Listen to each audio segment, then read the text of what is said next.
Pickaxe.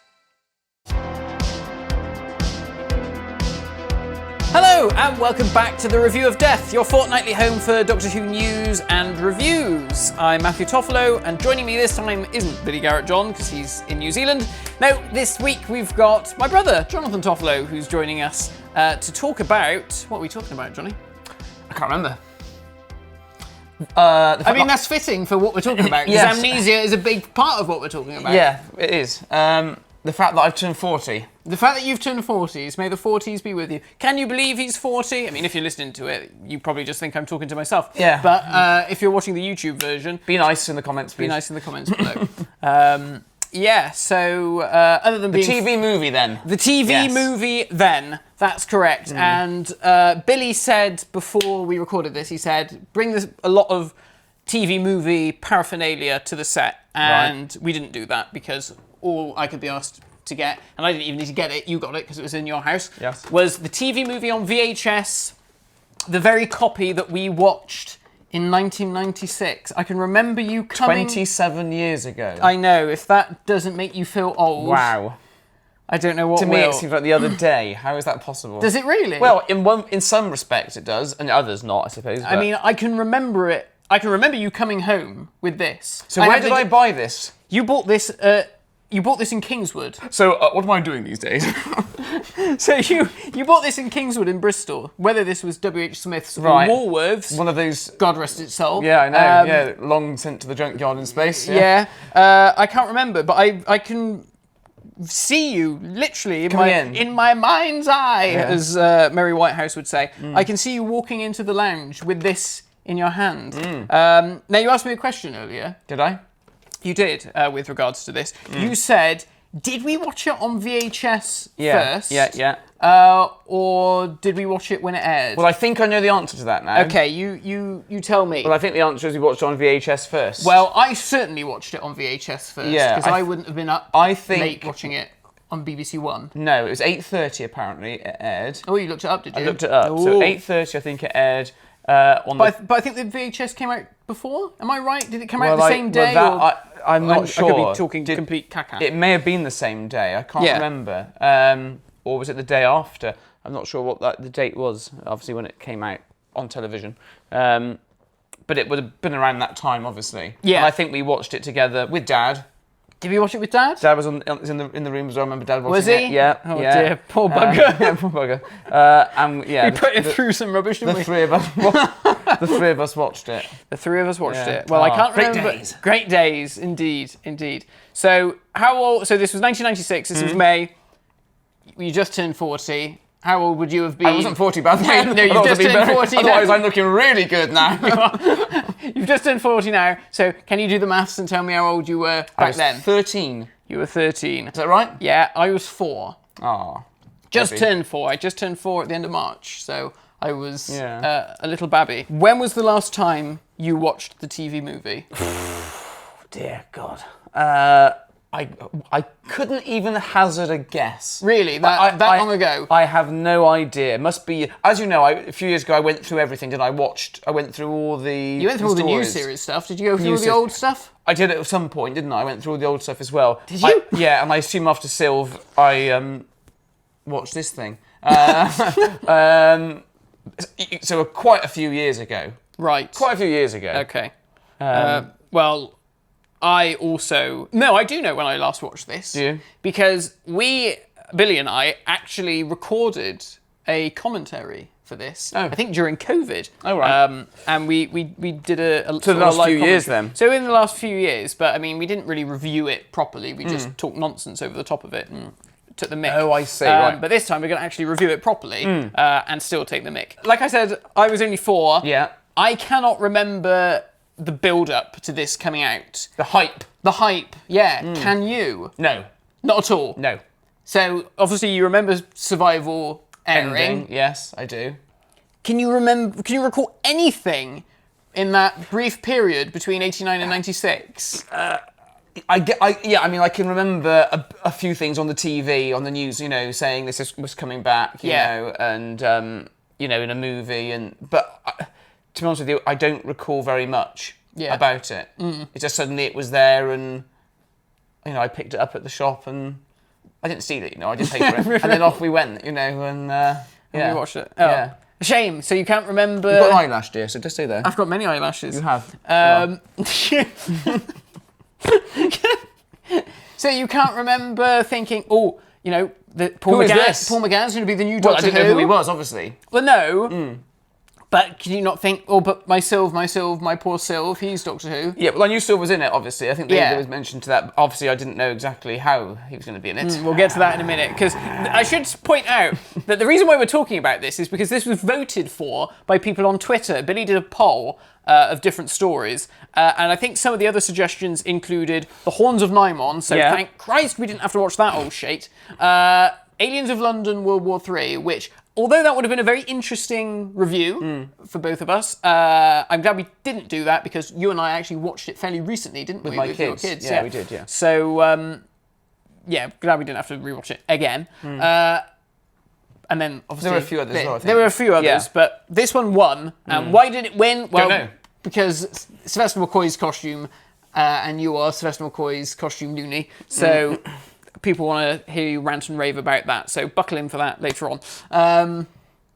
So you knew he was going to be in it, Mr. McCoy. Yeah. But to what extent, that wasn't clear. And I was only like 12, 13, leading up to it. I only just turned 13. Yeah. So, And I guess, pre-internet age. Absolutely. So without a clue. Correct. I mean, did I get Doctor Who magazine back then occasionally? We have got a few issues of Doctor Who magazine. Not many, I don't think. But... Sparse. Like 92. Yeah. And stuff like that. So Paul McGann wasn't even thought about. No. So, again, a shame, really, because it would have been good to have had some stuff from the build-up to it. Remembering, as you said, there's no internet, obviously, in the newspapers. There's quite a bit in the newspapers, about it. And I'm looking in the Radio Times and things, the lead up to it. Yeah, because we've got we've got that supplemental thing, that came with the Radio Times. Yeah. And I think Dad had, we still have it somewhere.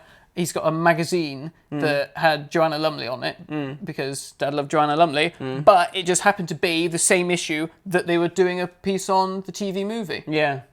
Whether or not he kept it for one of those two things, who knows? Who knows? But the TV movie was in that. So, shall we crack on and talk about this? Shall we? Yeah.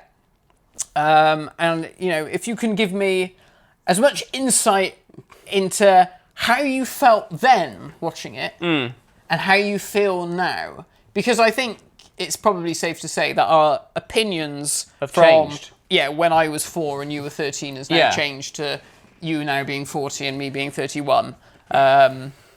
So...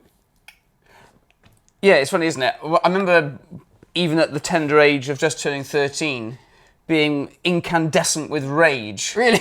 At the end of the showing, for various reasons, as we will talk about today. Rewatching it only a few days ago, I didn't feel... I quite enjoyed it in places, It was interesting. I took a bit out. And you spat me drink out. Yeah. Crikey. Bits of it, I thought, quite like this, quite like that. And other things I've thought, I'll just ignore that. Whereas when I was younger, I was like, no, this is wrong, it's insane. How dare you do this? And, that was Doctor Who getting his leg over, was it? Well, yes, I was quite against that as well. Yeah. As many people were, Okay. Dribbling, yeah. That's what I put in my notes. The first kiss in Doctor Who... Well, not the first kiss in Doctor Who. The first time, he cocks it up. That shows the alien nature of him. Yeah, he's not used to it. No. He thinks, am I supposed to be spitting all over you? Well, she might be into that sort of thing. Who knows? We don't need to get that far. No. The Master certainly thinks so. He thinks so. Because he's gobbling all over the place. He is, yeah. I've completely lost my train of thought. I think the reason why we've sort of mellowed to this is because now we've seen so much of the Doctor snogging people with the new series. I think that is... Certain things now are just, we've sort of settled into... we've settled to it. That is what modern Doctor Who is like. And I think really, as a precursor for modern Doctor Who, this thing does a lot of things right. Oh yeah, there are a lot of great things. It does a lot wrong, Correct. And I know it's sort of really become, in some ways, people sort of think of it as the way not to do a Doctor Who pilot. Because obviously that is what it was for. It was supposed to bring back Doctor Who after a hiatus of whatever it was, 7 years or whatever it was. And obviously it didn't work. No. And we will discuss why it didn't work now. So, the beginning. Paul McGann's little bit of narration. It was on the planet Skaro and all that business. Yes. Yeah. What do we think of that then? I don't think he should have done it. I think Sylv should have done it because he was the Doctor. He was on the planet Skaro. Yes, correct. And the old enemy, the Master. It was a bit weird. I thought by the Daleks. who is this man? Sorry. When I first watched it, I thought that's not Sylv. No. Who is this imposter? And then I saw so I thought, fucking hell, what are you doing wearing that outfit? Get out of yourself. So you don't think Paul should have done it? No, I don't think so. I think I mean, he's the lead of the film. I know he's the lead of the film, but at that point, he's not the Doctor, is he? No. So Doctor. Originally, and I showed you this on YouTube, it was meant to be Gordon Tipple, who plays the Master in that scene. Yeah. Who did it with an American accent, because he was an American actor. And it sounded absolutely bloody awful. Right. So do you think it was better or worse that they didn't... Probably better to go with Paul. Yeah. If it was that appalling. I've not heard it, so... You did, you heard it the other night. Did I? Yeah. Oh, now I'm in my 40s, I can't remember anything now. No. Amnesia's setting. Right, okay. Oh, yes, I did, yes. We did hear it. Sorry, I do remember now. Yeah. But Yeah. Do you know who you are, where we are? Paul did it better. Paul did it better, obviously, because he's Paul McGann. I mean, I think it makes sense. I just think for, the casual viewer, any viewer really, you expect to hear the Doctor at that time. And he wasn't the Doctor yet. But I guess the casual viewer doesn't know what this is. Well, no, perhaps not. And I guess, maybe that's why I guess a lot of people know that this is Doctor Who and Paul McGann is playing Doctor Who. Yeah. So they expect to see Paul McGann as Doctor Who. But they didn't see Paul McGann, they heard his voice. They heard his... Well, yeah, all right. And then we see Sylvester McCoy. So we have the Tardis flying bit through of a, space. Yeah. All right. Well, we're getting ahead of ourselves because Daleks... Yeah, shit. Yeah. Terrible voices, they looked awful. What was going on there? So I don't think they were... I think they wanted to use a clip from the TV series. Did they? An audio clip, but I don't think the Nation Estate No. let them, or the BBC wouldn't let... There was some weird thing. So I think... Just don't show them. It's either the director, Jeffrey Sachs, who was British, or it was Philip Segal, the producer, who was also British, remembering what a Dalek sounds like, doing their best Dalek impression. Misremembering. Well, I mean, they just said they sound a bit like this, and then they put some awful pitching Dreadful. on the thing. Ugh, I mean, I remember as a kid thinking, what is this? Yeah. And the Master as well. What do you Didn't mean? like him looking like that in that bloody capsule, being disintegrated. Why? Well, it just didn't look like him. What do you mean didn't look like him? He's all in shadow, you can't see who it is. Well, but I know it's not Anthony Ainley. See, that doesn't bother me. Doesn't it? Because I can visualise I mean, some people will say, oh no, that is a completely different incarnation of the Master. Is it supposed to be? It's not. I don't think it's ever really clarified. No. Personally, I think that's bollocks, and I say that that's Anthony Ainley. Yeah. And I would say that the eyes are harkening back to survival. Yeah, good idea. Cheated people. Correct. Disease. Yeah. Yeah, so that's my 2 cents. Yeah. And we don't hear him speak. No, we don't. So, I mean, there's lots of very good edits on YouTube of people having used Destiny of the Doctors to cut that into it. It worked, didn't it? You did. It really works. Better. So, personally, I didn't like that, but the Daleks were worse. I mean, that was a cock-up. A real cock-up, yeah. I did think, crikey, what's going on here then? Yeah, straight good away. Start. Start like this. We're not even a minute in, paused up. Yeah. It was not good. Bloody Americans. Yeah. And then we have the theme tune. Which is great. Yeah. I was surprised because I didn't think... No, I love that theme tune. No, I do. And of course the titles are great as well. Yeah. The beautiful. Pertwee logo comes back slightly tweaked. But, love that. Love the music. I like the music throughout. The score is fantastic. The score is great. It's one of the best Doctor Who scores. I love it. It's brilliant. Yeah. John Debney, who went on to do Iron Man 2. You Elf, said. like I said. Elf, yeah. So that's really happy cool. with that. That was good. Yeah, and the title sequence looks good. Good title sequence. No problem with that. Like the piano in the background. Yeah, that little piano bit. Lovely. That's great. And then we have the TARDIS police box. Good. Fantastic. Probably one of the best police fantastic boxes. prop. What a beautiful prop. Yeah. Lovely. All lit properly as well. Sort of one of the first times you ever really see the TARDIS lit with all the signs lit in the classic series. They lovely. did it in the black and white days, but you can't really see it because the picture quality. Lovely box, lovely colour, love the keyhole, the little... That is so good. That little detail. Yeah. I should have brought the Tardis key. Oh, yes. That was only upstairs. Dude, I like that. Like you say, blue light on the top. Yeah, blue light on the top. Of that one. Interesting. Yeah. Just beautiful, really. Yeah. Richard Hoodlin is the production designer. And then we see inside the TARDIS. Yeah. What about the console room? Yeah, fantastic. And love again, it. And the console just, glorious. Console's beautiful. Yeah, love it. Thank God it still survives because some fans rescued it. Yeah. So well done to them. Obviously, there's various replicas around the world. There's that guy at the Museum in America who has an amazing replica of that and many other things. Yeah. It is fantastic. It's probably my favourite TARDIS. I think, I like the fact that you've got those the big girders. I mean, really, this console room set the tone for every console room that sort of followed. Yeah. Because since this movie, the vastness of it, in particular, but the console, the rotor is now always attached to the ceiling, with the exception of the Jodie Whittaker one. But the Jodie Whittaker one isn't worth the paper it was written on, drawn on. So we won't talk about that. No. And they've all, with the exception of Capaldi's, had sort of like pillory type things. Yeah, and, true. There's that sort of, particularly the Eccleston one. All the pillars and stuff in that. I like it a lot. Yeah, it is fantastic. I mean, I must say, it was a big shock. Yeah. When I was a kid. Yeah. Going from Sylves to that. Yeah. But I didn't hate it. I was just like, this is different. Yeah. But I like, it was a shock. They got some money. Yeah. And I like the fact that the girders have got circles cut out of them to be like roundels, like that one over there on the wall. New Poitras over there. Turned up today. So there's that nice shot when they've got the heads, the master and Chang Li. Yeah, it's beautifully shot. And even later on when you've got the Doctor and Grace talking through the central column. Yes, there's some lovely shots in that. Directing. Yeah, beautiful. I would prefer if perhaps some of the back stuff was a bit more lit. No. Not necessarily lit, but maybe more traditional TARDIS walls, in places, because obviously it is quite. Obviously, it's a gothic, isn't it? Cathedral-like thing with a lovely library and stuff. It's beautiful. Yeah, it is really good, isn't it? It is one of the best. So let's get the elephant in the room out of the way. Sylvester McCoy in this film. So come on, let rip. Effing and blinded. What about him? Oh, come on. You know what everyone wants you to talk about. Talk about his bloody... Best costume. Best one ever. Best costume in the whole Doctor Who lore. Crikey, what have they been putting in Folkington's summer berries that we're drinking today? No, I mean, where do I begin? To quote a song.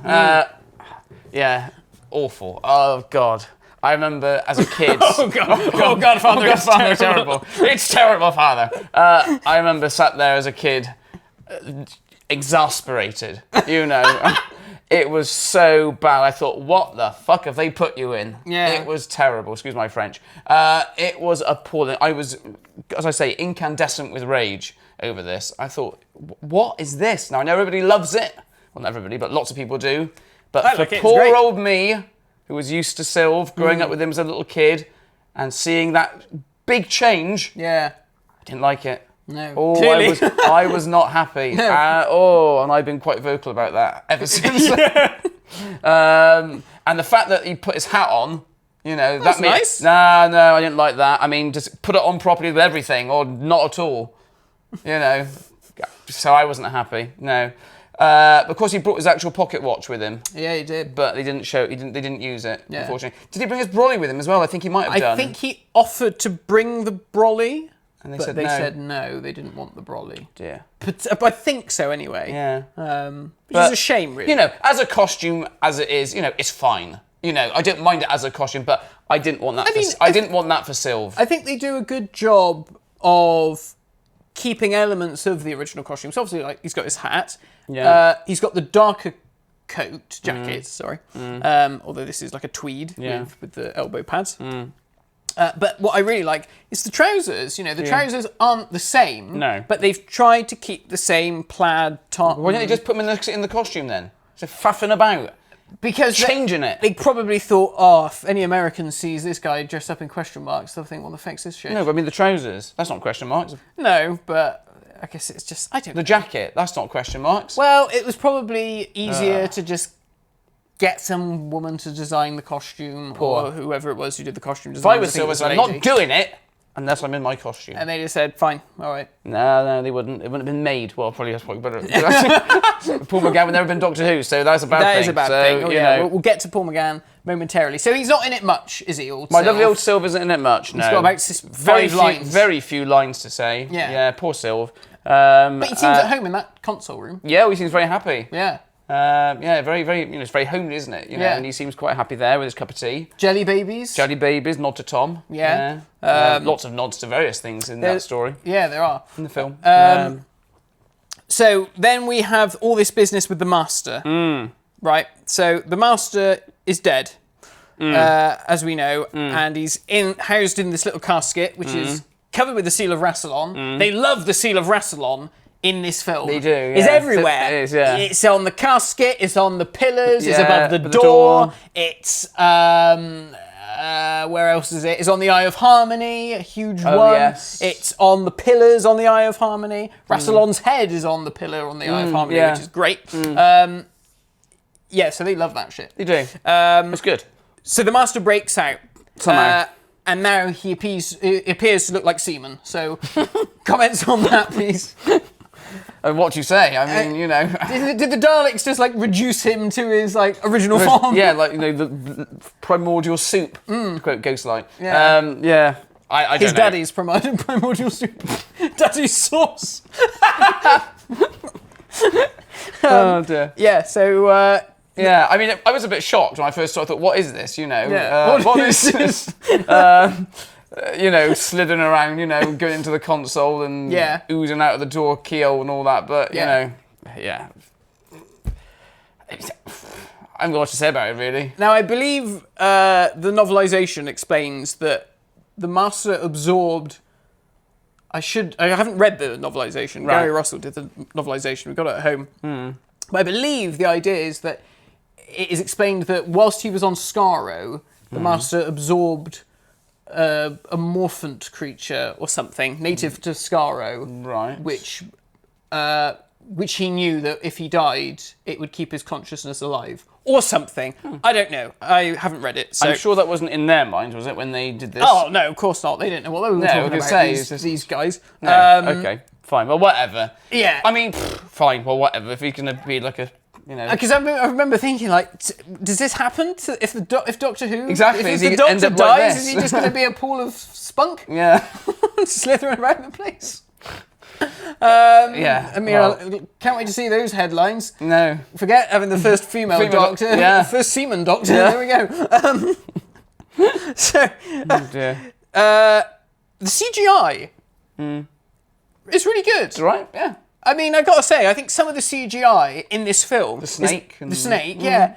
And, you know, it's slithering around in the console room and stuff. I think some of that CGI for the time. For the time, is really good. But I think it's aged better than some of the CGI in Russell T Davies' Doctor Who. Yeah, it's interesting that, isn't it? Yeah. Because some of that now, looking back, does look a bit ropey. Yeah. But, I mean, I guess that just goes to show the budget that it had. I mean, obviously, it's probably had a bigger budget than Russell T Davies... An episode of Russell's Doctor Who would have done, almost certainly. But, yeah, I think really the CGI in this is actually... Not as good as that cardboard board, though, that falls down. What, in the Keys of Marinus? Keys of Marinus, yeah. I mean, that is the pinnacle of special effects. Absolutely. In anything ever produced. I haven't mentioned the sonic screwdriver. Oh, yeah, so, of course, Sylv finds that in his little box of tricks. Yeah, there's a number of proper Doctor Who props in that toolbox. Yeah. From the 80s toolbox that Peter Davison had and Colin Baker. Yeah. I think they probably just got a copy of the TARDIS manual book that had all the blueprints and stuff in there and remade it all, like the neutron ram and this, that and the other. So that's really cool. So that's Sonic Screwdriver. Is it supposed to be Tom's? No, it's like a new... I think it is a new one. Yeah. I mean, we've got a copy here, Yeah. the character options toy one. Obviously, the one in the film is really cool because it's telescopic. Yes, it's lovely, isn't it? It has a button. You don't see it very often, but there is a little button on the front. And I think if you click that, that's what makes it Lovely. pop out. But Yeah. it's really cool. It's good. It's a lovely Nice prop, isn't it? It is a great prop. Sylvester McCoy famously locks the casket Back to front. Yeah, I know. But you say that. Tom but, does things like that, I think. I'm sure I've seen Tom do. I mean, like John Pertwee holds his that John way does, with yeah. the bullet facing towards you. Yeah. Tom, I think, does it whatever way he fancies He doing it. yeah. He couldn't give a shit. No. But I guess they decided that no, he did it wrong. So Yeah. honestly, Sylv, it doesn't really matter. No, it doesn't so I matter. think they blurred it out, didn't they? They put Did blur they? on the thing. So Oh, right. like that was the problem. Yeah, that was the problem with this film. We've just wow. we've just had Daleks sounding Yeah. like they're on helium. And they're like, oh God, don't let them see the sonic screwdriver Yeah. pass, pointing the wrong way. We'll never hear the end of it. Mad. So the TARDIS lands. So the Master gets in the console. Yeah, cocks it all up. Cocks it all up. Yeah. He lands on Earth. Yeah. New Year's Eve. Yeah. Or is it New Year's Eve? Eve, I think. Eve. Yeah. Eve. Yeah. 30th of December 1999. Yeah. And in the middle of a shootout. Yeah. Between some rival gangs in San Francisco. Yeah. We are introduced to Chang Li, played by Yi So. The TARDIS materialises, and then the Doctor, for some inexplicable reason, after hearing a barrage of gunfire against the shell of the TARDIS, opens the door and gets shot. And do you know why he did that? He thought, I can't stay in this costume any longer. Best to be dead on the floor. And I applaud him for that. You applaud him for that. I You do, thought, oh, yeah. I'll get shit and bloody trapped urine all up your trousers. But at least I won't have to wear this awful anymore. costume anymore. No. Fair enough. But it is a mad idea. It is mad, yeah. It's bonkers, isn't it? Yeah. Because he would have heard it. Yeah, you would have thought so. Yeah. And saw or he it would have checked the inside. scanner, Yeah. at least. Unless it was cocked up from the master doing Unless it was funky cocked stuff. up. I don't know, but... Yeah. Who knows what the master's spunk is capable of. Yeah. And I put in my notes, you know, it's gangs, it's a shootout. It's very American. Oh, it is, yeah. It's like, yeah. oh, you know, to appeal to the American We audience, have to do something we've got like to have a this. gunfight or something. If you don't do that, then, you know, they'll be switched off yeah, by now. you know, there's 5 only minutes 5 in. minutes in, yeah. Yeah. But then the film sort of fairly slows down, really, after this next bit, because we go to the hospital. We're introduced to Bruce, who is the ambulance driver. Yeah. He turns around to Ang Lee. No, Ang Lee, that's the director. God, I'm being a racist.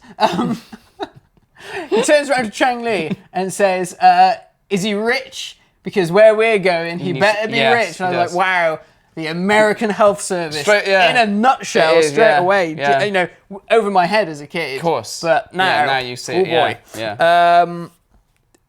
So, the hospital stuff. Now, this is the thing that really stuck with me as a 4-year-old. Yeah. Scary. Because it was bloody scary. Yeah. It terrified me. Because it's so real. And, you know, 4 years old, I'd never been in hospital at that point. Well, born there. Well, born there, but, you know, in living memory, I had not been in a hospital. You know, and I wasn't a fan of needles and getting injections and any of that sort of stuff at the doctors. No. So seeing all this happening... Believe it or not, most people aren't, actually, Matt. What? A fan of having needles stuck in their arms. I realise that. Yeah. Oh, you know, there's some weirdos out there. Oh, yeah. Yeah, but it's so realistic. And I remember being quite frightened just at 13. Yeah. Thinking it was quite a frightening scene in the hospital. Especially the bit, like you said, in that dilapidated wing of the hospital that seems to be... That's weird. Yeah. Because any American fans who are watching this, can you explain to me, is this a real thing? Do you have hospitals where there's just like a wing that is just abandoned with broken windows and weird, isn't it? water streaming through? Yeah. Is that allowed? I know. I mean, I expect it over here on the NHS. Yeah, but, true, you would, yeah.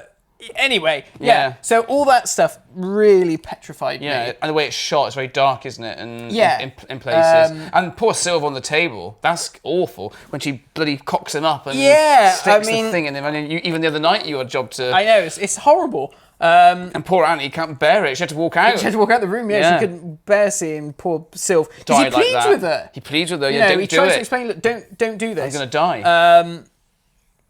And she cocks it up. But I do love that she's like, oh, let me try something. And I'll just ram the thing in. And hope for the best. Yeah. And she kills the poor bugger. So we're saying Grace. Dr. Grace Holloway. Amazing Grace. Amazing Grace. The guy says. Fan of opera, Man Butterfly. Fan of opera. Yeah, Woman After Your Own Heart. Is it the most ridiculous introduction to a Doctor Who companion? At the opera, listening to Man Butterfly. Well, and then being paged to come out. She takes her glasses down. Just the tear. The single tear. Yeah, I mean, that's a bit twee, isn't it? And then she runs through... In that lovely dress, ridiculous. In a beautiful gown with a bloody cleavage up to her eyeballs. It is ridiculous. And then she does the surgery in a bloody corset. In a corset! Yeah. It's like, come on, don't be ridiculous. But, hey. What do we think of Grace as a companion? Yeah. We haven't really said much about Chang Li, but he doesn't really... do much with the Doctor anyway. He's more of the master, he's the master sort of henchman, really. Yeah. But obviously he had the propensity to become a companion, technically. Yeah. I think Grace is, She's fine, isn't she? She's fine. I mean, she's not going to bloody, she's no Sarah Jane Smith, is she? Or anyone like that. But, for what she's got in this film. And the script she's got, she's fine, isn't she? She's okay. Yeah.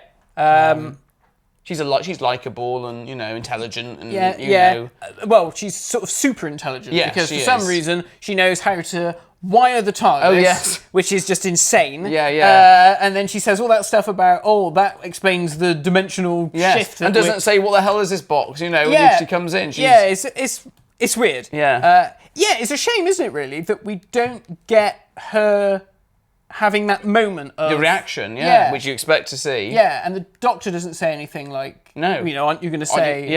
I mean, Lee does. He does that whistle. He's the whistle, and then sees the Master in there. Yeah. How did he get in there? I've no idea. Does he turn into, jizz again and go into the hole? I don't understand it. He jizzed in the TARDIS's hole, yes. Anyway. So... how do you feel? Obviously, we said, it's terrible seeing Sylv pleading with her. It's terrible, and all that stuff. How did you feel seeing as a kid? Your Doctor I remember hating die it. that way, of all ways? Well, so I mean, 13, I'm trying to think how many regeneration scenes I would have seen by then. Quite a few. Yeah, probably. I think. And so that was quite shocking. Yeah. I guess it's different when it's your own Doctor. Your own Doctor in such a violent way, because it's so violent, to see him like that. And you said the pleading and the exasperation, and of course the scream, which I didn't know because they edited it out. Yeah, it's not in the British cut, yeah. But in the American cut, you've got that scream, which I don't like because I don't... a bit too much. Yeah, it seems a bit over the top. Yeah. But it was sad. Yeah, it's awful. Yeah, it's sad. Because he dies, he properly dies. Yeah. I mean, I guess the only other Doctor to actually die in their regeneration is John Pertwee, because he dies, he dies. And then Campo and Posho starts it off again. Yeah. But I mean, even Paul McGann says, doesn't he? He's like, I was dead too long this time. Yes, he does say that, because of the anaesthesia. And I guess that's kind of harkens back to Hartnell. Doesn't he mention something about that? That would kill him? Is it Hartnell? John Pertwee says that aspirin... Oh, John, is it? Yes, John. Would probably kill him. Aspirin, yeah, okay. Not Hartnell, Yeah. I don't know why I thought that, yeah. Interesting. Yeah, it's quite... I remember being quite perturbed by that. Yeah. Is it the worst death for a Doctor? Of all the ways that Doctors have died? Is that the worst one? I would say... I think it probably is. Yeah. I think it probably is, thinking... because it's just a bit...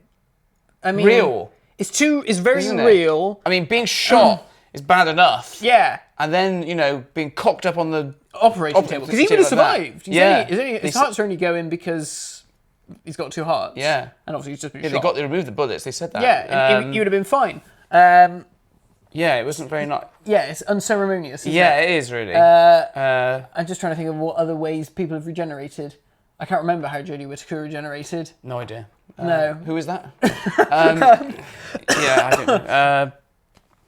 Yeah, how did she go? Didn't she get hit by a big thing that was flying around in the sky? Well, yeah, she did, And it knocked her or something. Yeah. That old chestnut. Anyway, so I guess really it is between this and Colin Baker bashing his head via tumultuous buffeting. Well, I don't know. I mean, Tom falling off that bloody thing is pretty horrendous. Yeah, oh yeah. Isn't it? Tom falling off the radio telescope is... But I mean, at least he does it in the blaze of glory. He Yeah, he saves the does. universe from entropy. He does, And defeats the Master. There's nothing redeeming, I suppose, in poor Sils, is there? It's just, The Sixth Doctor beats, I don't know, a diet. True.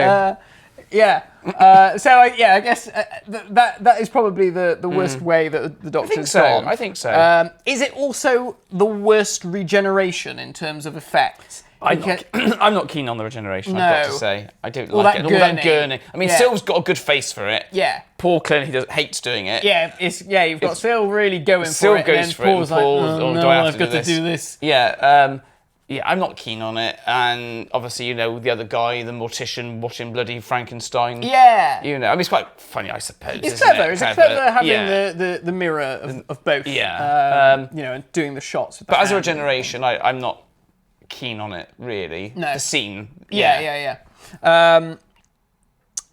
So, what about when the Doctor bashes the door down in the morgue? What do you think of that when he's got super strength? Yeah. Different. Yeah.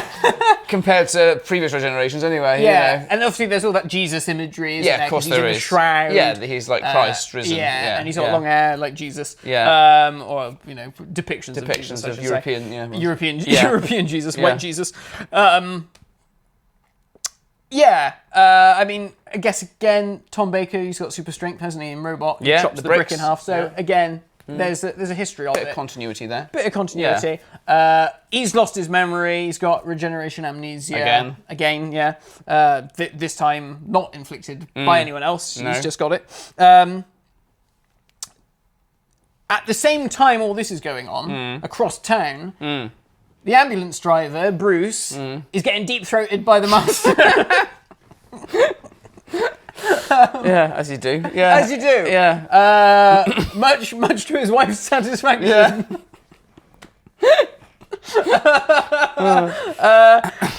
So much so that the poor ambulance driver dies. He does. And is possessed I died. by the Master. By the Master himself. Correct. And so we're introduced to the Master proper. New Master proper, yeah. Eric Roberts. Now, I remember at the time, there was a lot of hatred, I guess, and anger towards Eric Roberts as the Master. And people didn't like him, and I mean, I would say I didn't like him. But I tell you what, I watched it with you the other night, and I thought Eric Roberts is actually really good, and I really like him as the Master. What do you think? Yeah, I mean, it was again. When I was a kid, it was a big shock again. Yeah. From from Anthony or Roger. Yeah. So it was very different. And obviously he's American as well, so that's weird. So you got that as well, and just the sort of. It's all sort of like persona was very different, and just seeing this big muscly guy, Yeah, there because with he's his. freaking ripped. He is, isn't he? And you just think. And then he kills his wife, which is kills his that's wife. his real wife, by the way. Yeah. Which is horrible. It is horrible. Poor girl. I mean, I love that line where when she says, "Oh, come back to bed." Yeah. Honey. And he says, "My name isn't Honey." It's good. great. Yeah. Very camp, but it's. And he is very camp. And he's very theatrical, especially Yeah. later on with the gown. When he's in the, I always dress for the occasion. Just the occasion. Yeah. All that stuff. But again, I think this is one of those things. But also, he's quite terrifying as well in that scene. Later on, when the doc it all cocks up his plan, and he's that awful voice. Yeah. It's quite scary. It is quite scary. Yeah, it is quite scary. I mean, you wouldn't show this to your kids. No, I'm not showing this for a while. The video here is a 12. Yeah. I don't know what the classification is on the DVD. It might still be a 12. But I mean, it's quite violent as well. You've got the gun violence. Yeah. You've got the Master breaking his wife's neck. You've got him breaking Chang Li's neck. There's a lot going on here. Yeah, it's quite sinister. So I don't hate him, as the Master, like you say. No, it doesn't say anything like in particular. If it's because sometimes it says, violent imagery or anything like that, but it doesn't say on the tape. Not back then. They didn't care in 1996. They didn't care in 1996. Now it would say sexual imagery. Everything. So I think, but again, it's one of those things where I think now with the modern series and being older, I think we've mellowed to a lot of things and we've seen so much more. I mean, look at Missy. Exactly. I mean, she's way more camp than of course she is. He'll ever be. Yeah, exactly. And I mean, Anthony Ainley's quite camp as the Master. Yeah, I mean, he does it in a malevolent subtle way, though, isn't but he? He's more subtle, I think. And I think, John Sim can be way over the top. Yeah, well, that's one of my criticisms of him. Yeah. He's just too, And likewise, I think Sacha Dhawan has his moments as well. Yeah. But yeah, I think Eric Roberts is actually quite good, and he's great on audio. Yeah, you said, He's good on audio. Yeah. And it's a shame, really, that they haven't done yet. I'm sure it will happen, but they still haven't done a proper story. Paul McGann has briefly met this Master again. Right. But literally in passing. Right. But I want them to do a proper story. Do a box set of that where these two meet again, because that is his Master. There's unresolved stuff there, isn't there, between those two? Yeah. It'd be great. I'm sure it will happen. Perhaps it's 27 years, did you say, since the film came out? 30. 30th anniversary. Maybe. They've probably already recorded it, because they record so much stuff in advance. Yeah. I reckon that's probably a dead possibility cert at some point. So the Master goes along. They do this great thing where you have the Doctor being reborn, the Master being reborn, the flashing between the two, the symmetry there. Yeah. Great. So then we have the Doctor trying to find his new costume. Yeah. So he does a John Pertwee and latterly a Matt Smith raid the hospital cabinets. Tom Baker's scarf. Yeah. What's that about? Don't know. Weird, isn't it? What's that doing in there? It's very weird. I didn't like it. As a kid, I don't like it now. It annoys me. Yeah, it's stupid. I just don't like it. I know it's supposed to be, again, a little nod, but don't do it, please. No, and I think Paul McGann has gone on record for saying, at the time, didn't like it. He was like, what is this? Yeah. What are you trying to do here? Yeah, no, I don't like it. Yeah, it's weird. If it had been in the console room or something... Well, that's different. You could have understood it. Yeah, They should have done it. Put it on a bloody coat stand. There's so much fucking stuff in there. Pat Troughton's recorders in the console room, amongst other things. So and his diary. Diaries, yeah. They weird. But then, of course, he finds the most beautiful costume. I think it's 900 years diary, not... It is 900 years, isn't not it, in this? Pat's, he finds the fantastic Wild Bill Hickok costume. That one of the orderlies has said previously that he's going to be wearing for the New Year's party. Which just happens to be the most fantastic fancy dress costume you've ever seen. What do we think about Paul McGann's costume? Lovely. Beautiful, isn't it? Yeah, I love it. Yeah, great costume. Fantastic costume. It's a shame we never saw it again. Yeah, it is really. Because that velvet jacket is stunning. Yeah, beautiful. All love. Yeah, you're harking back to that old Edwardian style, gent, aren't you? It's got very... I mean... The producer, Philip Segal, grew up watching Hartnell, so I can understand why maybe he wanted to go back more to that style. Kind of look. Yeah. No, I like it. Good. So shall we talk about Paul McGann as the Doctor then? Because we haven't really spoken about him. Not yet. No. But we might as well talk about him now. What did you think about Paul McGann back in the day? I liked him. Did you? Yeah, I did. Oh, I thought you didn't like him. No, I didn't dislike Paul. I did like Paul. I thought Paul was good. It was still things that upset me. Yeah. But because I always remember growing up. I was probably very dismissive generally because. Well, yeah, because in our house. Yeah. Until the new series started, it was very much Paul McGann doesn't count because he was just in that one-off film. Correct, and I did used to think that. And I think a lot of people did. Yeah, a lot of people did. I did dismiss We're not alone in that. And of course, then obviously he came back in those latterly, hasn't he? Yeah, he's come out only the other day. So I think, fair enough, And they did, and he's in... And he's very good on audio. I've heard quite a few that you've let me borrow, and I've enjoyed him. He's brilliant on audio. Because his face is front and centre in the Journal of Impossible Things in series 3. Yes. And I think purposefully to really say, show that this is canon. That did happen. Yeah. And why not? Sylvester McCoy was in it, for God's sake. So. Yeah.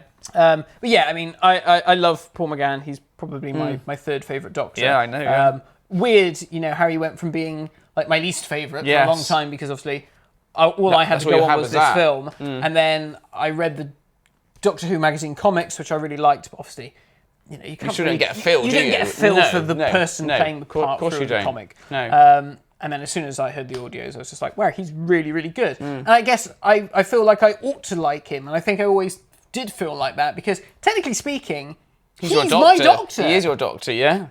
Which is weird, you know. He would have been the doctor that I should have had. Yeah. But he, didn't wasn't happen. to be, unfortunately.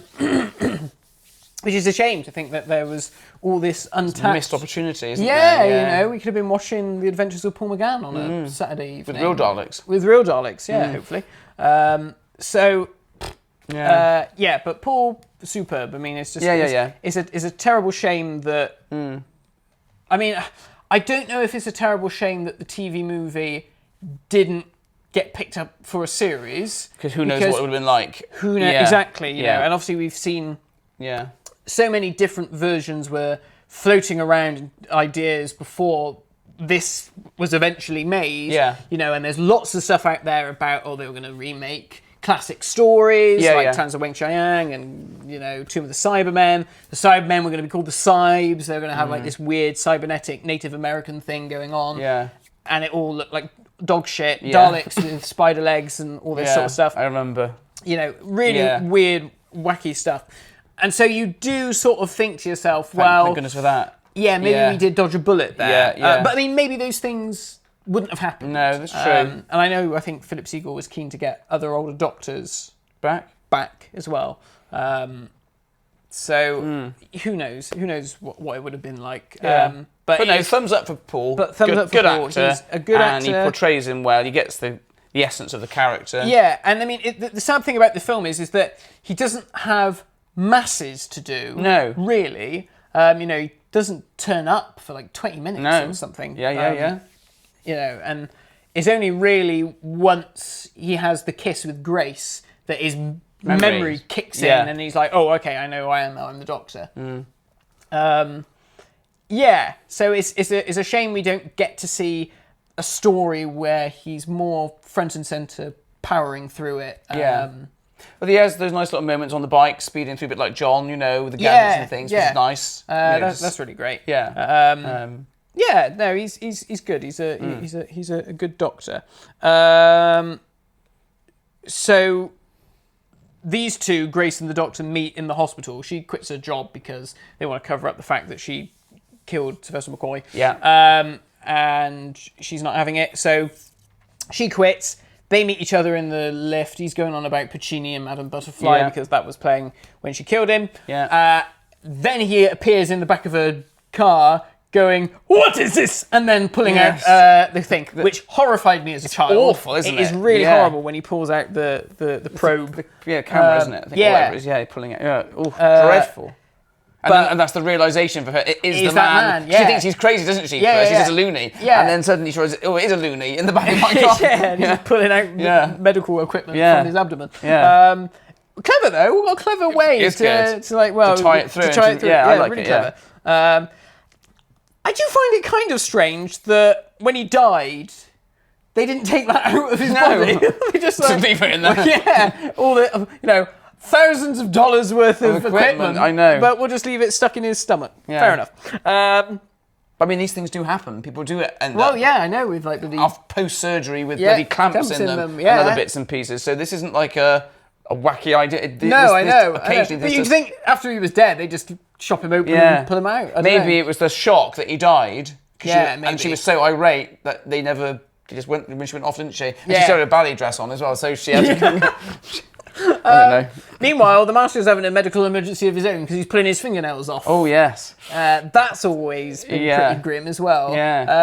And I explained to you... Yeah, because I never realised what the hell that was about. No, I always thought, why is he pulling his fingernails off? Yeah, and now you explained to me, so it makes more sense. But the idea is that his body's decaying. Yeah. And the idea was he was supposed to physically look more and more decayed, I guess, going a bit Peter Pratt, Jeffrey Beavers-ish. Yeah, cool. As the programme went on. But Eric Roberts said no or something. I think he said he had some reaction to the prosthetics, so they couldn't do it. And then obviously he's got the Terminator sunglasses on and all that stuff. And that was to hide the fact that he couldn't keep the contact lenses in for extended amounts of time. Oh, really? So they put those on, which is fair enough. I don't hold that against him. No. But it would have been it's a shame we didn't get to see him going manky. Because, it would have been great.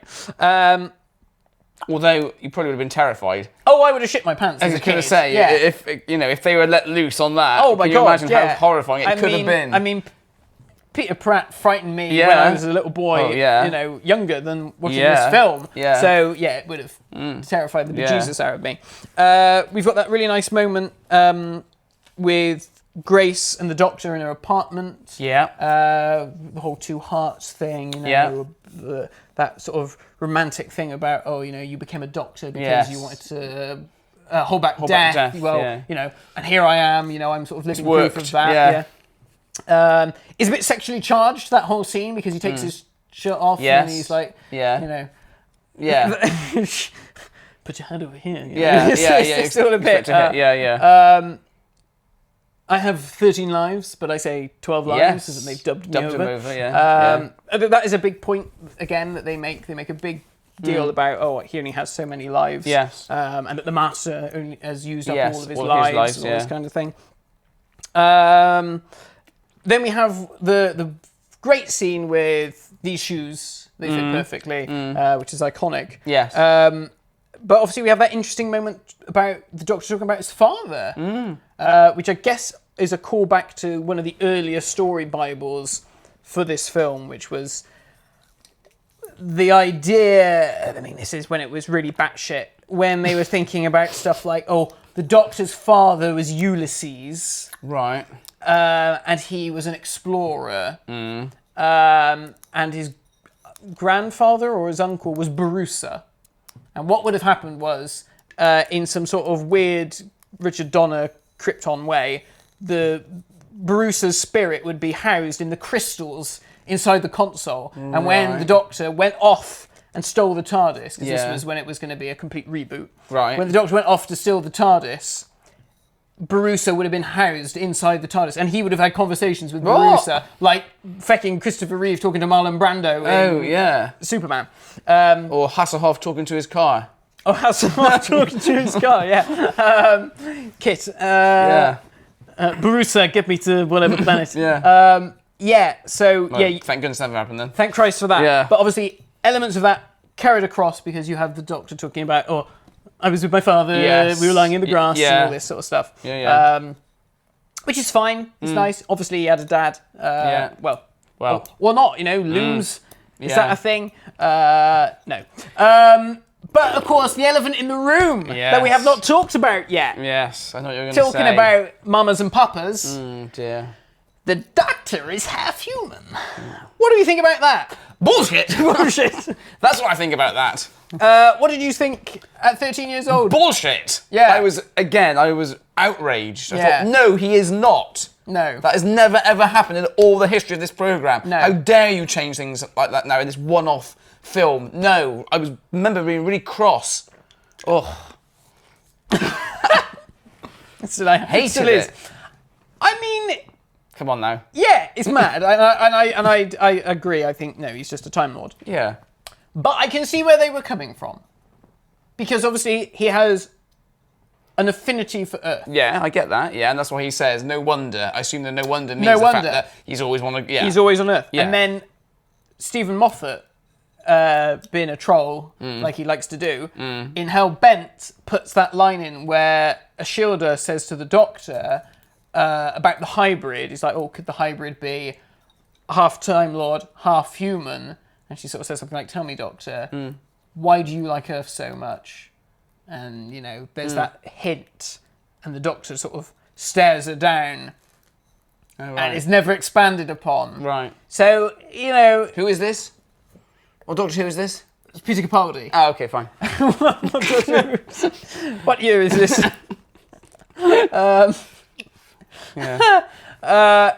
So, yeah, I mean, it's bollocks, but I can see where they had the inclination to do this. The only inclination I have for them is this. Yeah. Don't mess it up. Don't mess it up. Too late. Too late. So, obviously, the way that the Master finds out that the Doctor's half human is, you know what I'm going to say. I know you're going to say something else I hated. The Eye of Harmony. Yes. So they go to the TARDIS into the cloister room. Well, we know that there's a cloister room. Fine. No problem with that. the cloister room is now no longer like cloisters. No, it's just a fucking huge expansive It's like room. a cathedral, isn't it? With a great big bloody eye socket in the middle. Yeah. So the Eye of Harmony. What's that all about? Don't know. Again, they ballsed it up, didn't they? Really? They ballsed it up. Now, yeah.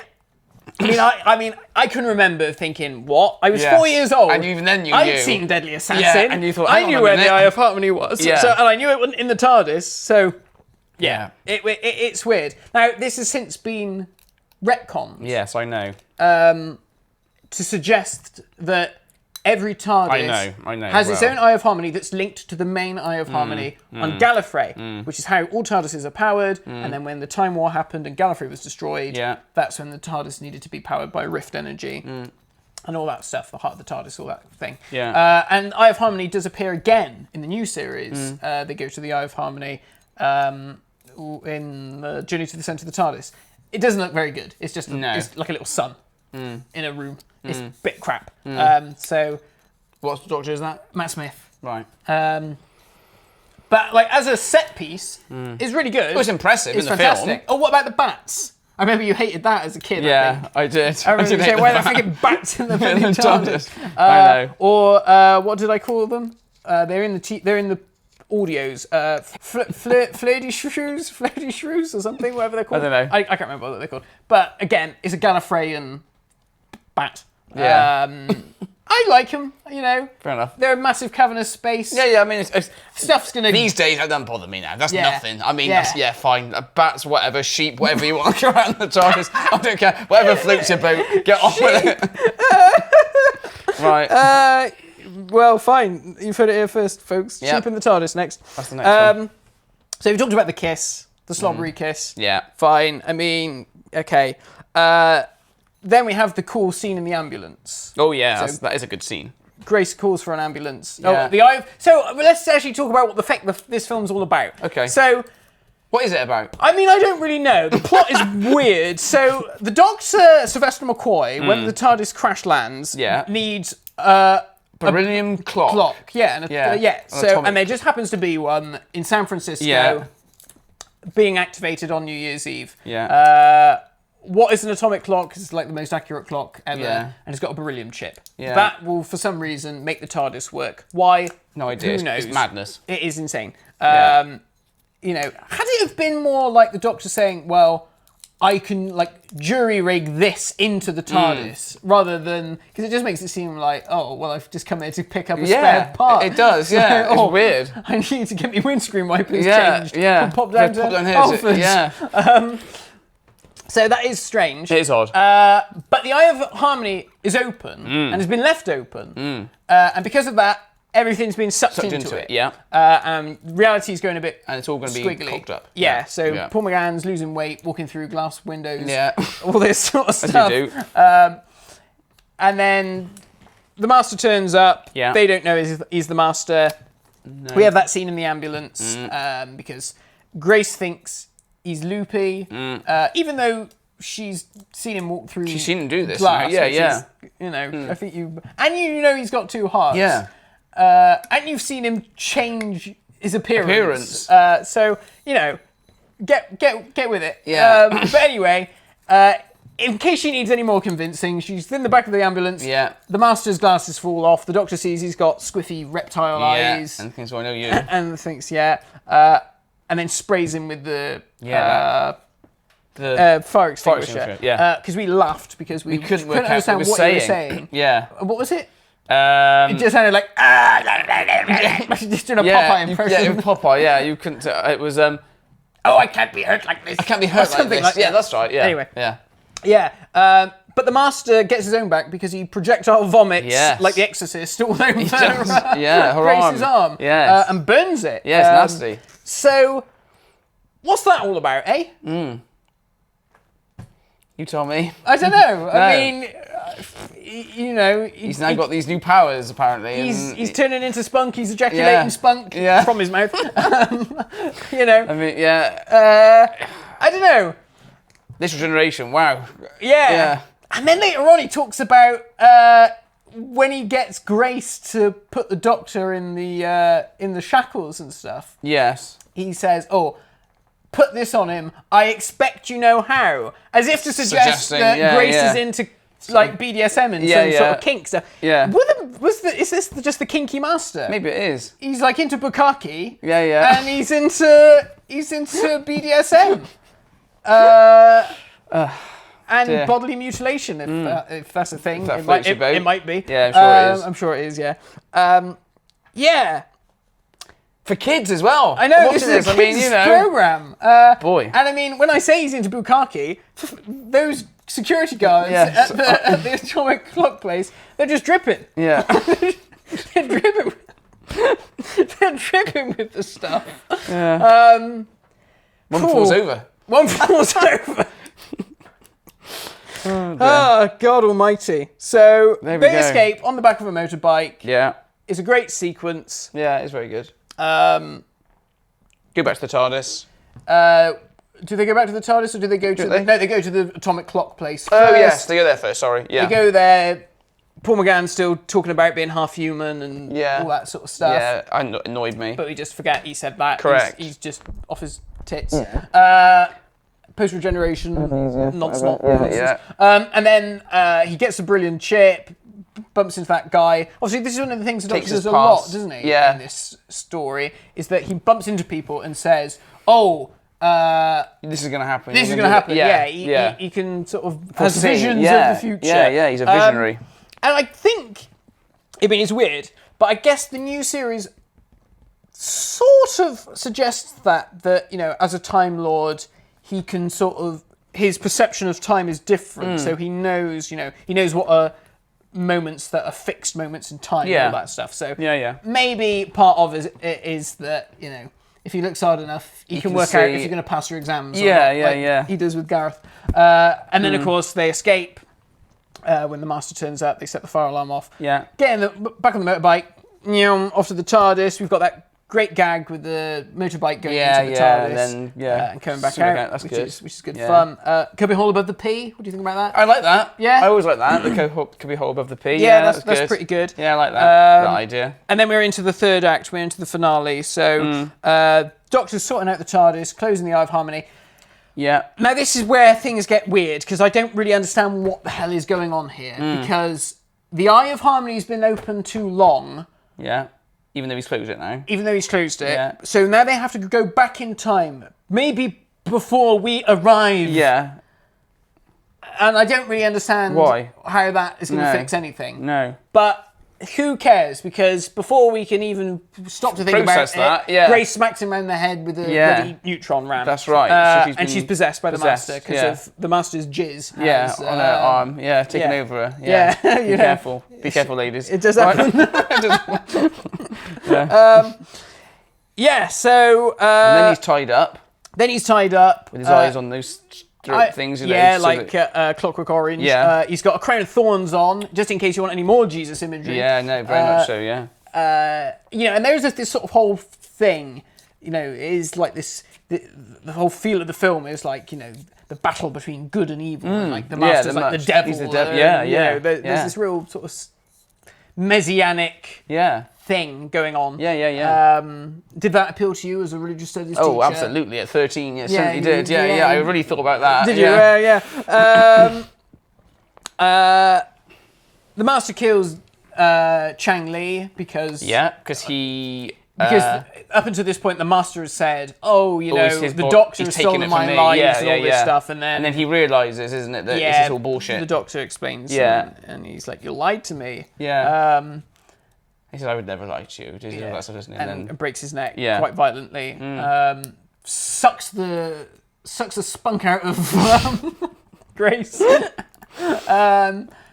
Opens up... Okay, this is the other thing. Why the fuck does the Eye of Harmony need a human eyeball? It makes sense to open it. I mean, why?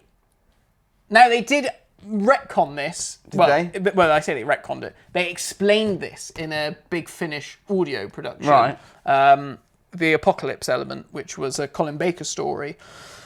And in that, for some reason, the Daleks invade Gallifrey. And in that, for some reason, I think in order to stop the Daleks getting in, they lock the Eye of Harmony Right. by changing the way that you activate it Yeah. with a human retinal scan, which was Evelyn Smythe's, the Doctor's companion, rather than a Time Lord's, because there's only one I think it's because there's only one human on Gallifrey. You know, if it was down to just getting a Time Lord, the Daleks would have grabbed any Time Lord. Oh, I see. So they do it to that sort makes of buy sense. them some time. Yeah. And that is how they explain it. Oh, right. Okay. So, you know, if you That's can, an interesting idea. yeah, Yeah. so if you consider that, and I mean, I think it's considered that that's one of the first aspects of the Time War as well. The, Okay. Daleks When they invade invade Gallifrey, Gallifrey, and yeah, all this yeah, sort yeah. of stuff. Even though it's a Colin Baker story. Yeah. But, oh, interesting. yeah, Oh, so okay. it's cool But stuff. I mean, again, at the time, At the time, it just made no sense. it makes no sense. Yeah. And again, that's only on audio. Yeah. I mean, this isn't. You know, I know. I mean, they could have just done it that he needed a Time Lord's eyes and he needed the Doctor to open it because the Master is inhabiting a human person's body, Yeah. and his eyes have gone demented Anyway, from the cheetah people. cheetah people, Yeah. spunk snake. So you know, so Yeah, that would make more sense. yeah, come on. Yeah. I mean, Anyway, I don't know. so the Master tries to suck the life out of Paul McGann Yeah. to get some regenerations back. Yeah. I think the original Very scary voice and all that. Very scary and voice. The face all The changing. face is all yeah. warping, isn't it? It's really clever. all very good. Looks good. I don't know if it was planned to try and have older Doctors' heads there. Oh, that would have been good. I could have made that up. But there's the line when Grace finally fixes the TARDIS somehow. God knows yeah. how. But she fixes the TARDIS. Think alarm clock.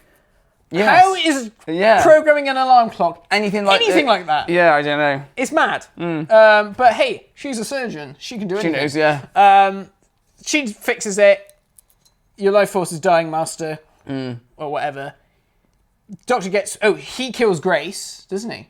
He jumps across, doesn't he, the Master, when she's trying to get him out of the... Yeah, she gets and pushes her off the balcony. Pushes her off the balcony. Breaks her neck. And she's dead. Paul McGann gives her a good old kick. That's great. Gets into him. that pillar. Yeah. Takes all that off and then runs down. Master comes after him. Goes to Grace. You are my life, he says, which is the Doctor and the Master's relationship summed up. Yeah, it is. Really. Yeah. Yeah.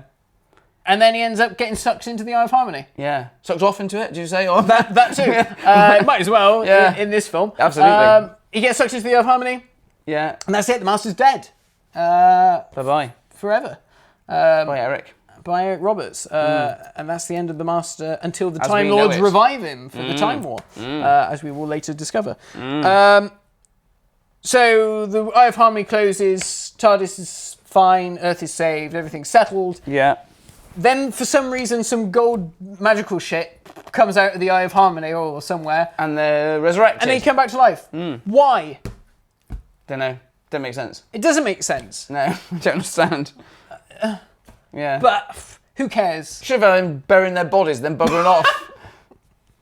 Yeah, Bye, kids. Yeah. If you're taking him, could you take these two as well and just chuck those in there? Yeah, and it is a bit weird.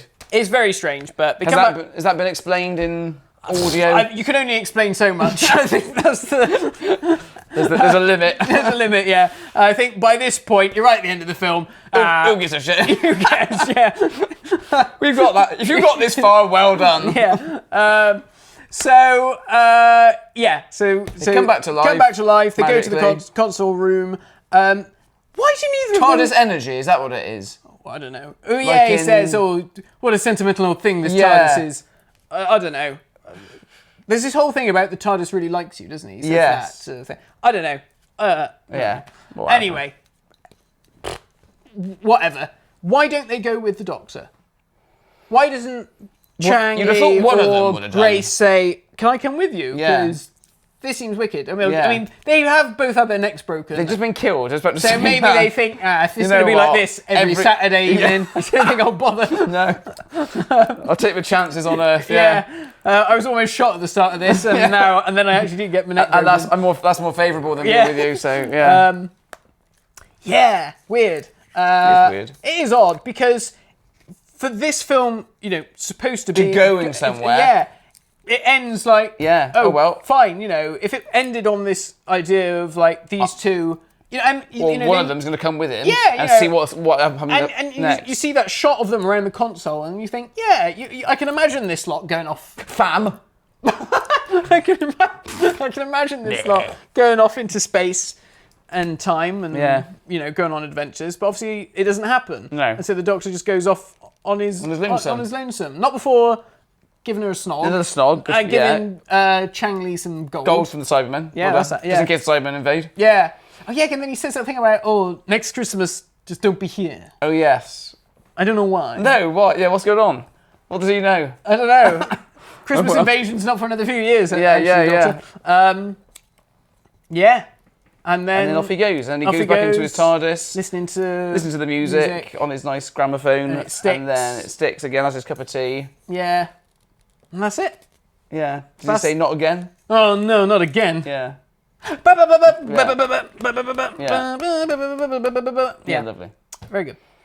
So there we go. And that was Doctor Who in the 90s. That was Doctor Who in the 90s. Are we going to give it a grade out of 10? Like we normally do with these things? Are we going to give a number? Yeah, so what would you give it? What would you give it? I think, having watched it again now as an adult, I've obviously seen it a few times as an adult, obviously, but of course. I reckon, I know we've lambasted certain elements of it. Yeah. But there are other bits that I think, you know, they're okay. I think I'm going to go with a 7 out of 10 for this film. Wow, you surprised me. I thought you would give it much lower. Did you? I think I'll give it a 7. What do you think? I think I would give it... maybe a 6. 6 or a 7. Yeah, I was going to say maybe a 6 or a 7 as well. You know, I think it is aged like a fine wine. I mean, the thing is, when I compare this to a lot of the new series stuff, I would sit down and watch this any day. Really? Wow. Absolutely. Well, there we go. Interesting. Oh, yeah. Yeah. Definitely. Even Sylvester McCoy's costume. Even that old bullshit, I'd still rather sit and watch this than some of the latter stuff that we've had. Yeah. Definitely. Yeah. Wow. My God, there we go. That's a damning... the death knell on Doctor Who there. Damning, new series. Damning thing to say against some of the new stuff. Sorry. Oh, come on, surely you must think the same thing, if you're honest. Oh, yeah. Oh, for sure. Compared to some particularly some of the more recent... And some of the Stephen Moffat stuff, which was just, you know, drove me around the twist. You know, and people who listen to this know what me and Billy your think views about on that. stuff. Yeah. So, I mean, honestly, it isn't that bad. No. As a production, is great. I mean, you know, it looks amazing. You know, it still looks fantastic today. It does. Yeah. But as we say, there are some big problems. Big issues. There are some big issues. Big issue. Yeah, big issue. Pathetic. You have a 5. You see, Ross. I think I'm looking to it. So 6 or a 7 out of 10. Yeah. Why do we think it failed? Generally. Yeah. What do you think? Well, it's down to one thing, isn't it? What's that? So McCoy's costume. Yeah. That's why it failed. They thought, bugger me, what's happened there? Even these Americans, even the Yanks thought that. They've never seen Doctor Who before. Yeah. Thought, oh dear. They said, oh dearie me. This still doesn't look like this. Yeah, he should be in question marks. Surely. He should. Why? I mean, it's not really written in a way to introduce a new audience to the show. No. I don't think. Maybe it needed a different baddie. Maybe it was... I know the Master's very famous for fans, but for the new viewer, who's this bloke? Yeah, you know, with exactly. All this this is he's the sort of character you want to build up to. You do. Obviously, they couldn't use the Daleks. No, they couldn't use the Daleks, but maybe something else. I don't know. That may not. I mean, I think it's weird that you don't have like a monster. Yeah, there's no monster. Yeah, that's right. You know, I think or something like that. Had it been an alien invasion story, perhaps that would have worked better. Yeah. But obviously, it's so tied into continuity. You know, this insistence on having Sylvester McCoy at the start. That is the problem. I mean, you have Sylvester McCoy at the start, you have the police box flying through space, and then you cut to the console room. Well, for a lot of people who don't know the program, they're not necessarily going to work out that space is within that little box. Yeah. You know, had it have been, I mean, obviously the best way to reboot Doctor Who, Russell T Davies did it. Yeah. You know, and he made an effort to show it from the companion's perspective. Yeah. You know, as if this is all new to us as an audience. Yeah. And that's the way to do it. To quote Punch and Judy. To quote Punch and Judy, yeah. I almost did the voice. But, I should have. Yeah, but hey, hindsight is a beautiful thing. Yeah. And, you know, the fact that it got made is incredible. Yeah. The fact that Doctor Who is still going post this is incredible. Because this is 96, so just less than 10 years before it comes back again. Yeah.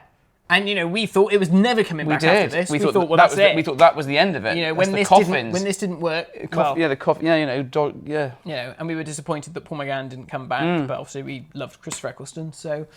Yeah, and I think obviously I guess it kind of made sense not to have Paul McGann come back because I guess Russell really wanted to make sure that it was its own thing, and that was probably for the best. Yeah, but overall, it's fine. Yeah. It's fine. It's okay. So, there we go. So, thank you, Johnny, for coming on talking about this. I think it was quite a long one, actually. It was really, we were really a lot of detail chatting about this. But there was a lot to get through because there's a lot to talk about with this one because everyone's new. It's a whole new cast. Yeah. So it's it was a fun one to do. So thank you to everybody who voted and suggested that we talk about this. And it's nice because obviously we were there. Yes. We were there when it happened. We were, So often on this podcast, we can only imagine what it was like to watch Tom Baker and John Pertwee at the time. But for this, we were there. So there we go. That was the TV movie. Join us next time for whatever Billy and I will be talking about because all being well, we'll be recording in the new look review of Death with Billy in New Zealand and myself here in the studio. And if it all goes wrong, I'll be turning up. So there we go. Yeah, probably. So for now, tune in next time for whatever we'll be talking about. But just follow us on Twitter. It's in the description below if you want to find out what's happening next. And as always, you know, like, subscribe, tell your friends, send a carrier pigeon. One of those, Telegram, Kissogram, whatever. Send them over, and we want. This is a big year for Doctor Who. It's 60th anniversary. Absolutely. You know, and come November, we're going to be very busy talking about all the new stuff and then all the shooty stuff. So hopefully it will be a good time to be listening to this podcast because we'll have lots of new things to talk about. So for now, see you next time and have a good one. Ciao. Bye. Bye.